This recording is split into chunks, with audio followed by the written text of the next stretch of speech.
अस्सलाम वालेकुम। Food poisoning हमारे माशरे में बढ़ता जा रहा है।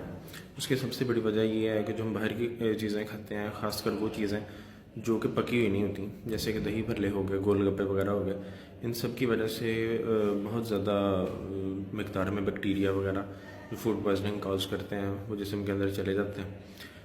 नतीजतन बुखार हो जाता है, उल्टियाँ पट्टियाँ शुरू हो जाती हैं, पेट दर्द शुरू हो जाता है, इस तरह के मसले मसाइल। तो उसका सबसे अच्छा तरीका ये है कि घर की बनी हुई साफ़ सुथरी अच्छी अशिया इस्तेमाल करें, जो कि अपने खुद घर में साफ़ सुथरे बर्तनों में साफ़ सुथरे हाथों के साथ साफ़ सुथरे पानी के साथ बनाई हों।